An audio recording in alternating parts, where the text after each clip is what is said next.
Bienvenue dans cette vidéo qui va nous parler des opérateurs et les expressions. Ici, il faut comprendre que les opérateurs en Java sont des symboles spéciaux utilisés pour effectuer de nombreuses opérations sur les variables et les valeurs. Et les expressions, quant à elles, sont des combinaisons d'opérateurs, de variables et de valeurs qui produisent un résultat. Là, on va vous montrer, on va vous présenter quelques principaux opérateurs et en présentant aussi avec des exemples bien définis de chacune d'elles. Ici, nous allons commencer avec les opérateurs arithmétiques. Pour les opérateurs arithmétiques, là, on va définir notre première variable. On va mettre, par exemple, A. Et on va donner la valeur 5. OK. Maintenant, on va définir une autre variable, peut-être B. On va donner la valeur 6. OK. Maintenant, comme opérateur qu'on va utiliser, on va définir, on va faire int qui va nous permettre de déclarer une variable puis avoir le résultat et de faire un A plus B. OK. Donc A plus B, c'est là qu'on aura le résultat. Donc A plus B, ça c'est le premier opérateur. Pas besoin de séparer. Là, c'est toujours pareil, ça va donner. Maintenant, si on veut afficher, on fait un système .out.println de quoi de résulte. Ici, on pourrait utiliser plutôt, on pourrait mettre l'expression aussi au niveau de résultat, on pourrait mettre là, ça devait toujours donner sans problème. Ici, on a préféré faire ceci pour voir qu'on peut affecter une valeur donc suite à une opération arithmétique ici pour avoir le résultat. D'où cette utilisation. Là, je vais revenir en arrière pour que vous puissiez voir. Et si je fais le résultat, vous voyez, voilà, ça va donner normalement 11, qui est l'addition entre ces deux variables-ci.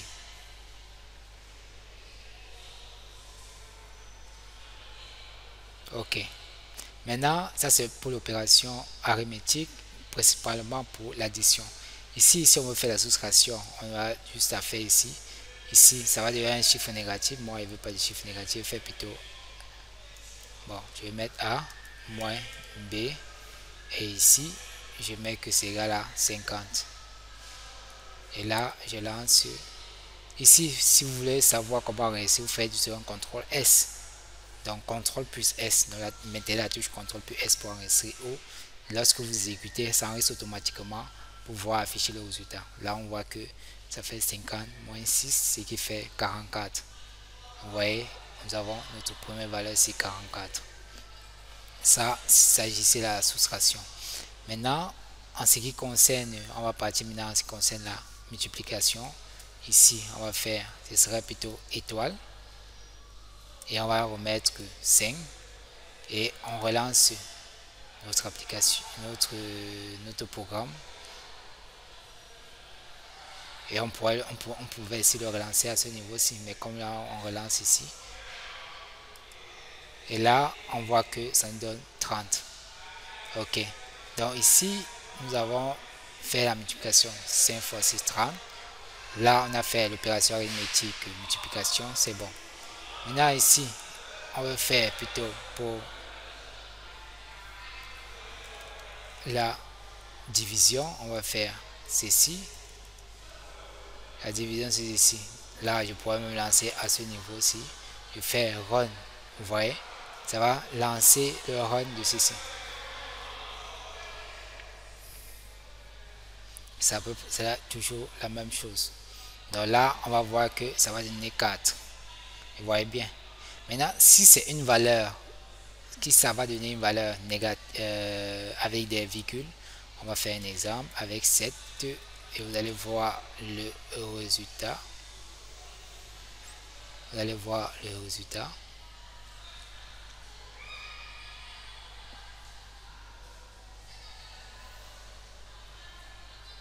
OK, vous voyez que ça donne plutôt 3. Or, ça ne donne pas 3 parce qu'il y a la partie entière. Il y a une partie entière, donc une partie décimale parce que 24 divisé par 7, ça donne pas 3 parce que 7 fois 3 donne 21. Donc là, on voit qu'il y a une sorte de différence. Et comme c'est un int, là, ça va juste prendre la partie entière et non la partie décimale. Maintenant, si on sait que ça peut prendre la partie décimale, qu'est-ce qu'on peut faire? On peut préciser que ici, la valeur va être un double. Et là, on voit que ici, la division de ceci, on nous dit que cette division de ceci, là, on a défini à ce niveau-ci, on peut le relancer. C'est juste un avertissement qu'on peut les séparer.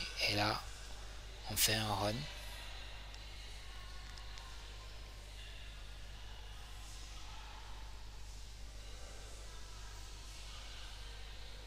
Vous voyez, ici, ça met plutôt 3.0. Donc ici, on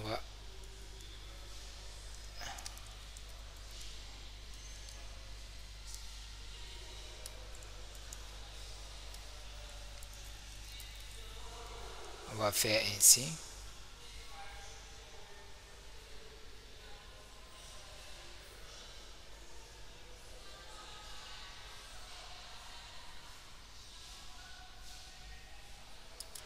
Donc là, j'ai séparé en plusieurs. Ici, j'ai mis un double.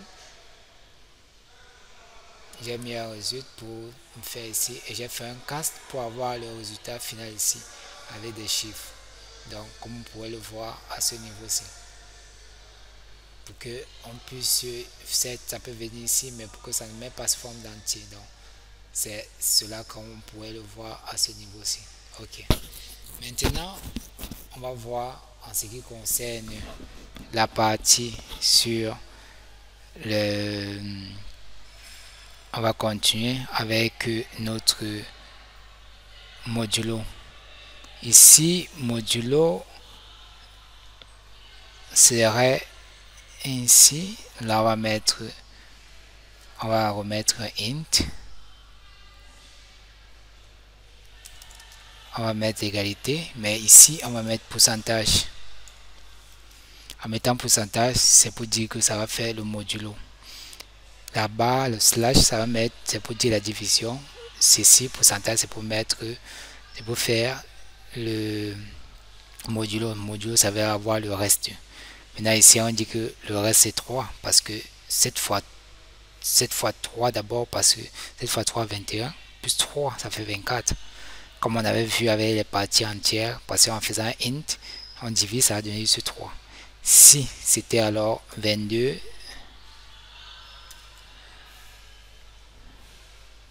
vous allez voir, ça va donner 1 ici comme résultat.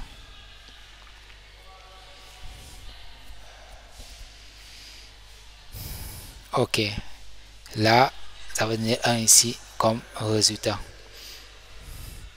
Maintenant, par la suite,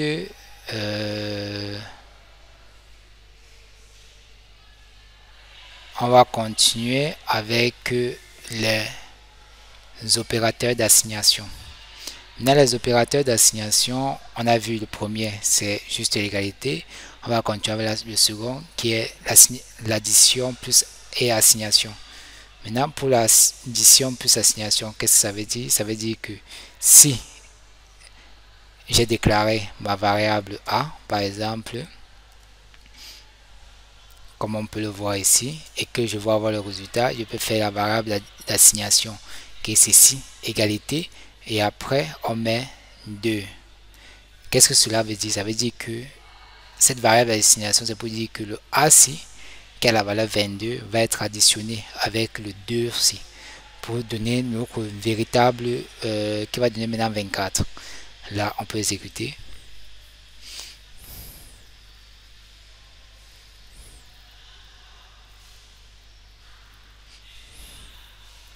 Vous voyez bien, ça donne 24.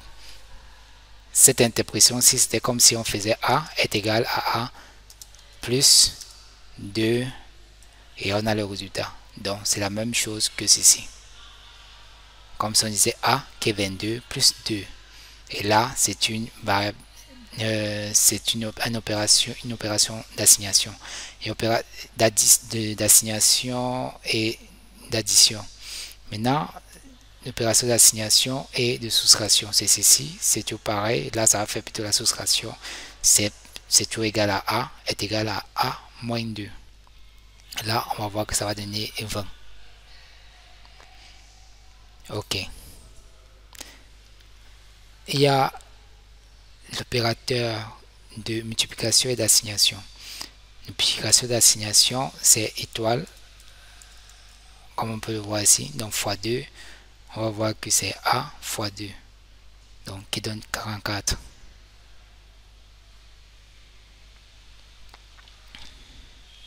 Ok. Maintenant, par la suite, il y a l'opérateur de division et d'assignation qui est ceci.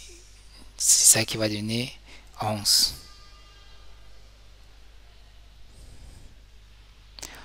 Et enfin, comme opérateur d'assignation, on va voir les modulos. Et là, on voit c'est 11. Comme dernier opérateur d'assignation, c'est le modulo et assignation. Là, c'est pareil. On va utiliser pourcentage. Là, on va mettre 3 ici pour que vous puissiez voir le résultat. Et là, on va voir que modulo 2, ça doit donner 1.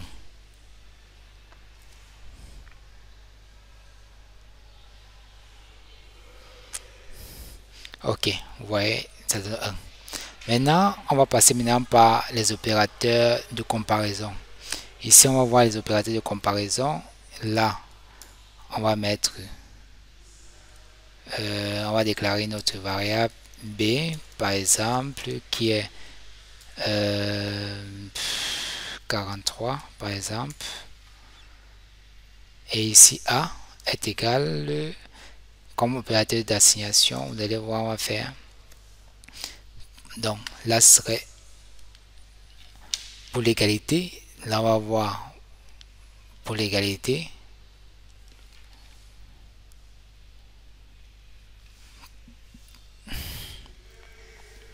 Pour l'égalité, on va mettre A est égal à B. Est-ce que A est égal à B? On va utiliser les doubles égales. Mais normalement, on pourrait utiliser les trois et triples égales, mais on va voir ça par la suite. Non, ici c'est double égal. Ici, ça va mettre true si c'est vraiment égal, sinon ça va mettre false. Ok, là ça met false parce que c'est pas égal, 23 n'est pas égal à 43, mais si on met maintenant 23, là, on va voir que c'est bel et bien égal à, ce serait true maintenant. Ok, maintenant on va voir les opérateurs de supérieur, de comparaison supérieure.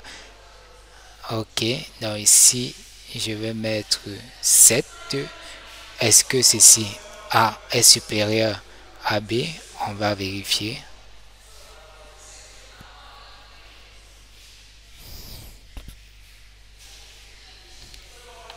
On va voir c'est false. Est-ce que c'est inférieur? On va voir que c'est true parce que 27 est supérieur. A est inférieur à 23 est inférieur à 27.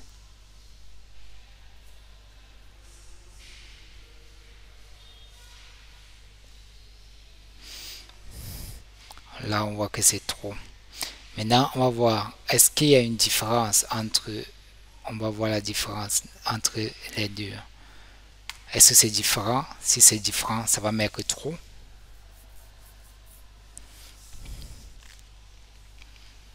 Ok, là, c'est différent, ça va nous mettre trop. Est-ce que c'est supérieur ou égal? Donc, supérieur ou égal.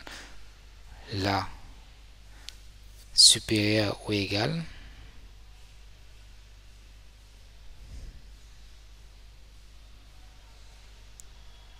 Là, c'est pas supérieur ou égal, mais si on met 23, on va voir que effectivement c'est supérieur ou égal.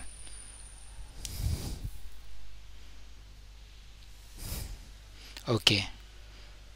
Est-ce que c'est inférieur ou égal? Est-ce que c'est inférieur ou égal?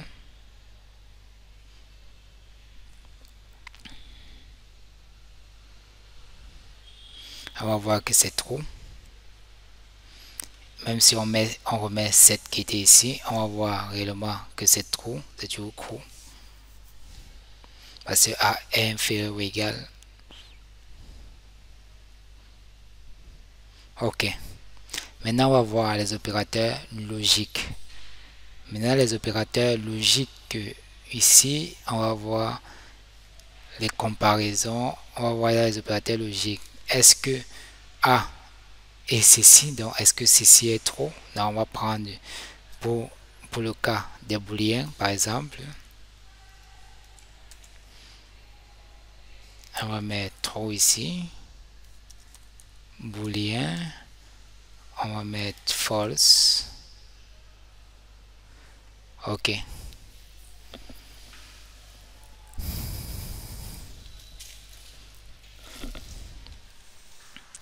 Maintenant, comme booléen, on a mis true et false.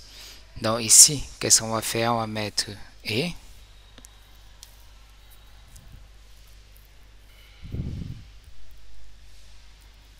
À ce niveau, est-ce que ceci est ceci? Donc et, nous avons dit est-ce que ceci est true et est-ce que ceci est true? Si c'est pas true, ça va mettre false.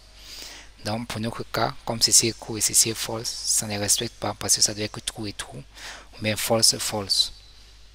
Là, ça va mettre false. Ok. Maintenant, est-ce que ceci est false? False et false.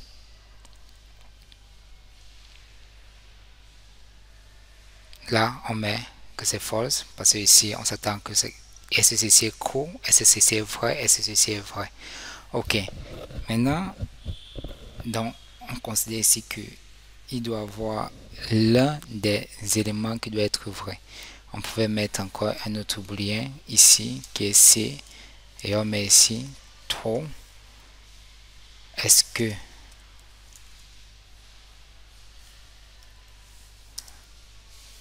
c'est true? Ici c'est true, mais ici serait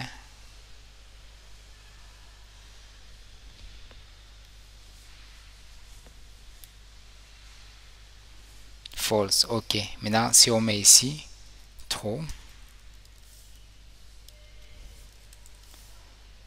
on lance.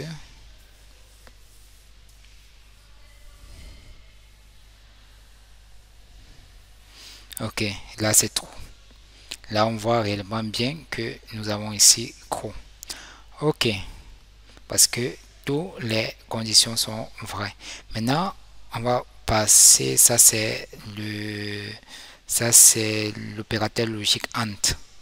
Ça c'est l'opérateur logique AND qui est comme ceci. Maintenant, on va passer maintenant par l'opérateur logique OU. Maintenant, l'opérateur logique OU, ça veut dire que est-ce que A ou B sont vrais? Est vrai. Est-ce que entre A et B, c'est vrai? Maintenant, on voit A et B, c'est vrai, ça va mettre vrai. Maintenant, on va mettre après, on exécute d'abord. Ok, c'est trop. Maintenant, si on met le deuxième, on va mettre le deuxième false.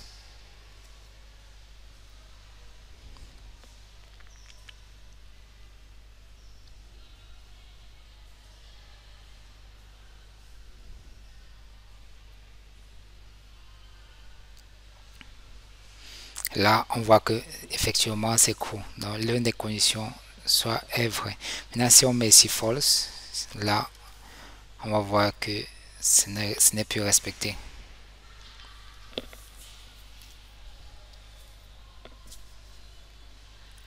Ok, maintenant, si on ajoute encore et on dit que est-ce que A ou B ou C soit est vrai. Là, on exécute.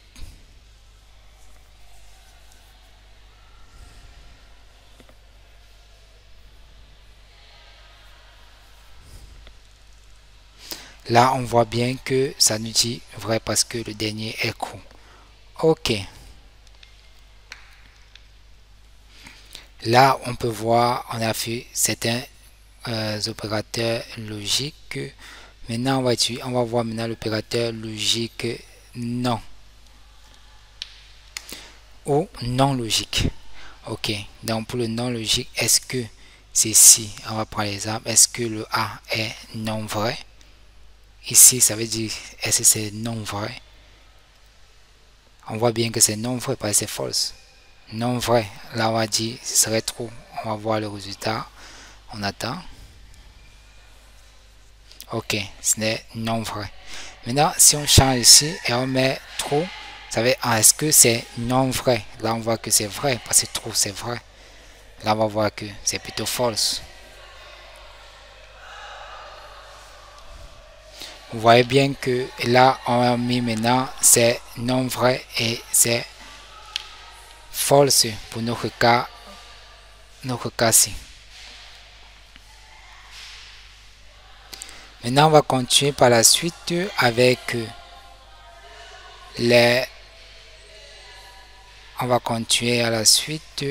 les incrémentations, les opérateurs d'incrémentation et décrémentation. Ok. Comme opérateur d'incrémentation et décrémentation, on va prendre exemple un int pour A qui a la valeur 4. Maintenant, si on veut incrémenter, qu'est-ce qu'on veut faire? On veut incrémenter A. Bon, par exemple, on va faire système de point out, point print de A. Là, on va voir le résultat d'abord comme ceci. Et ensuite, on incrémente de A, ça va faire plus. Vous voyez, pour incrémenter, on va faire A plus 2 fois plus. Ça va incrémenter. Et ensuite, on va faire un système point out de print de A. Et on va voir le résultat.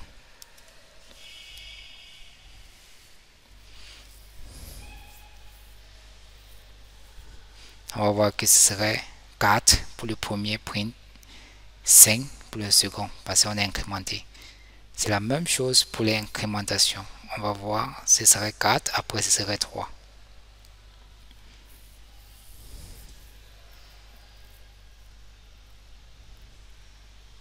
Ok, donc on a vu l'incrémentation, la décrémentation. Maintenant, si on veut faire une autre d'incrémentation, on va faire ceci. Nous avons vu que on pouvait faire l'incrémentation pareil. Maintenant, du cas, si on veut faire l'incrémentation ici, qu'est-ce que on va voir comme résultat si on veut faire un print de cela? Qu'est-ce qu'on va voir? Là, on va voir que ça fait toujours une sorte d'incrémentation. Là, ça fonctionne toujours sans problème. On a une incrémentation de la valeur en question.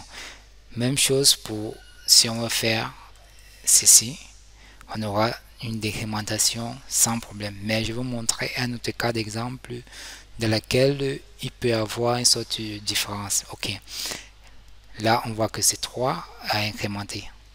Maintenant, ici, là où il peut y avoir la différence par rapport à ceci, c'est que on va prendre un exemple entre un int de B avec la valeur disons 40. Ok, on décide de faire une incrémentation. Non, disons on va laisser ceci, on n'aura pas besoin. On va l'affecter à un résultat. Vous voyez, résultat de quoi? De plus A. Ok, et c'est cette valeur qu'on va faire résultat ici, à ce niveau-ci.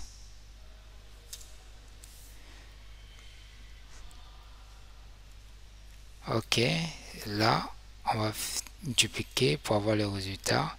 Je vais vous montrer la valeur de A et la valeur de résultat.